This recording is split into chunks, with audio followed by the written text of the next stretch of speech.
Magandang gabi po, Luzon, Visayas at Mindanao. Walang takas sa isang resort sa Laguna ang dalawang nambubugaw umano ng mga estudyante sa pamamagitan ng social media. Arestado ang mga suspect na edad 18 at 19 lang. Sa 7 biktimang nasagip naman, 6 ay mga menor de edad. Nakatutok si Dano Tingkungko. Kuha ito sa entrapment operation ng National Bureau of Investigation Human Trafficking Division sa isang resort sa Biñan, Laguna pasado 1:00 ng hapon ng Biyernes, May 10. Sa hudyat ng NBI agent na nagpakilalang customer, arisado kay sa salang paglabag ng RA 9208. tiklo ang dalawang hinihinalang bugaw habang 7 babae ang nirescue.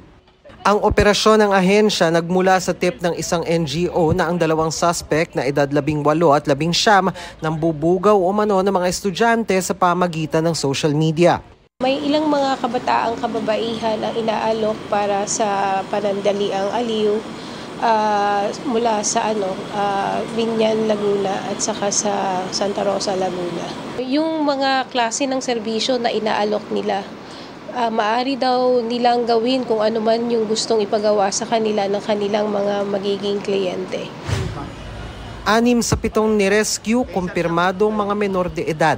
Ang mga edad ng mga na-rescue namin ay nasa 15 to 18. Yung dalawang naging subject natin o yung tinatawag nating bugaw ay galing lang sa pagiging isang menor de edad, isang 18 and 19 at isa sa kanila ay buntis pa ng 4 na buwan.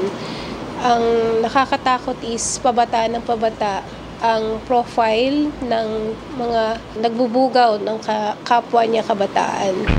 Ininquest na nung Sabado ang dalawang suspect at kasalukuyang nakapiit sa Bureau of Corrections. Maharap sila sa kasong human trafficking at paglabag sa RA 11930 o Anti-Online Sexual Abuse or Exploitation of Children Act dahil bukod sa menor de edad ang mga biktima, idinaan sa social media ang paglalako sa kanila. Nasa pangangalaga naman ng DSWD ang mga nirescue. Sinusubukan pa naming hinga ng pahayag ang mga suspect. Maging mapili tayo sa ating mga sasamahan, tao. Hindi lahat ng nag-aalok ng trabaho ay makabubuti.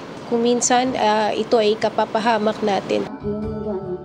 Para sa GMA Integrated News, Dano Tingkungko, nakatutok 24 oras.